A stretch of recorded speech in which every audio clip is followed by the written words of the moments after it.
right, everybody, welcome to another deep dive. Today, we're going to be talking about Google business profiles. Yeah, you know that little box that pops up when someone Googles a business in their area? We're going to really uncover what makes that tick, how to optimize it, how to make it work for you. So we're going to be drawing from some interesting research today and even touching on what is it called? The 30 days ranking challenge? Yeah, the 30 days ranking challenge. Which sounds kind of scary. Yeah, it sounds a little intimidating. Like a boot camp or something. Right, exactly. But before we get ahead of ourselves, I kind of want to set the stage. So, let's say someone is out and about, maybe in your neighborhood, maybe somewhere else, and they get this sudden craving for a cappuccino. What's the first thing they do? They whip out their phone and Google, best cappuccino near me. Now, you might make a mean cappuccino.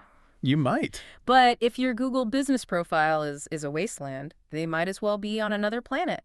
Exactly. And that's a really good point because, so many businesses, they might have a Facebook page or an Instagram, and they're putting all of their energy into social media, but they're kind of neglecting that Google business profile. Right. And that's really, like you said, where someone's going to find them first. So the first impression, right.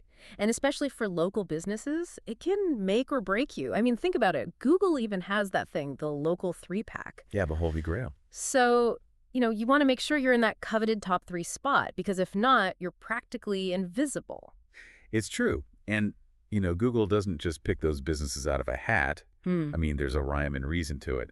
They want to showcase the most relevant, the most trustworthy businesses. And how do they determine that? Well, it all comes down to your Google business profile. Okay, so I'm hearing you. It's not just about having a profile. It's about optimizing it. Exactly. It's about making sure that your profile is sending all the right signals to Google's algorithm. You got to speak their language, basically. Okay, so what signals are we talking about? Give me the inside scoop. Well, for starters, accuracy is key. I was reading in this article about how even a small discrepancy, like a wrong digit in your phone number. Oh, wow, really? Yeah. It can send your ranking plummeting. Yeah. They said something like businesses with inaccurate information are 70% less likely to attract a customer. 70%. That's huge. I know, right?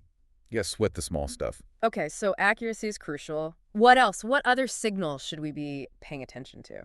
Categories. Yeah. Choosing the right categories is absolutely essential. Right. And this is something that a lot of businesses get wrong, I think.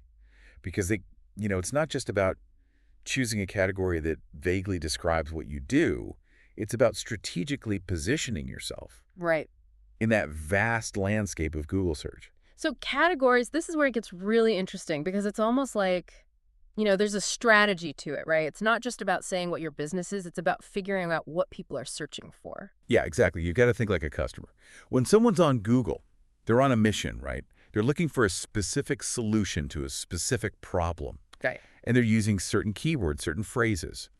So when you're choosing your categories, you want to make sure that you're using the same language that your potential customers are using. So it's almost like those for dummies books, right? Like Google Search for Dummies. We've got to figure out, what are people actually typing in? Yes. It's all about speaking Google's language. Right. And, one thing I always tell people is don't be afraid to get specific. Okay, how so? So let's say, for example, you run a bakery, right? Mm-hmm. You could just choose bakery as your category, and that's fine.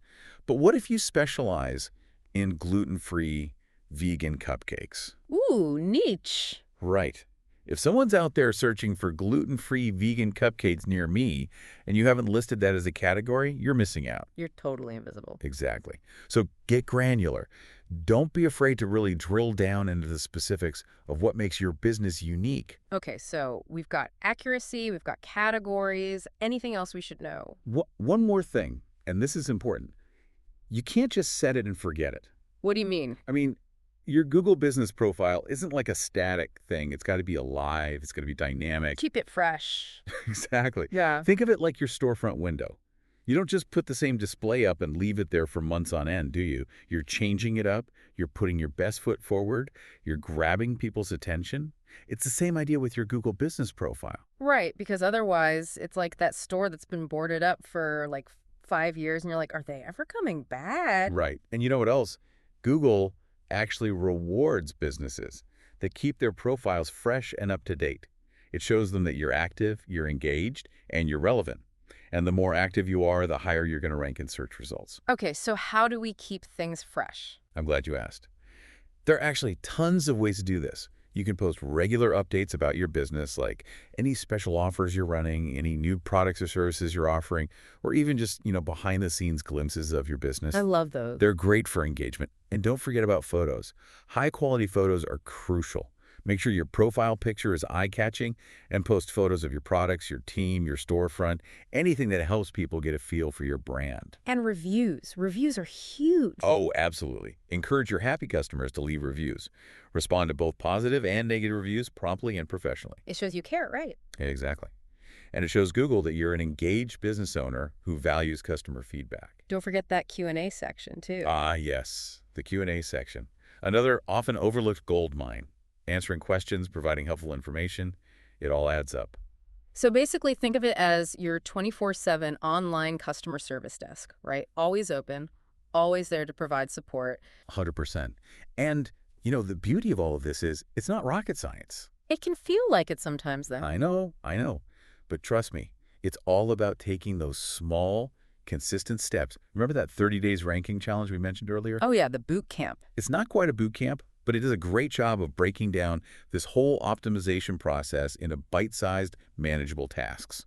Okay, so instead of trying to do everything at once, you can focus on one specific action each day. I like it. Exactly. And you'd be surprised how much progress you can make in just 1 month by consistently taking action. Okay, so we're talking about consistency, we're talking about always updating, but how do we know if what we're doing is working? I mean, it's all well and good to post on Google, but what if nobody's even seeing it? That's a great question. And you know what? It brings us to one of the most crucial aspects of Google Business Profile Optimization. Yeah. Tracking your results. Because let's be honest, you're not doing all of this just for fun. Well, right? I mean, I am. I'm having a blast. Okay, fair enough. But on a serious note, you want to see a return on your investment. You want more customers, more calls, more foot traffic. Absolutely. So how do we measure that?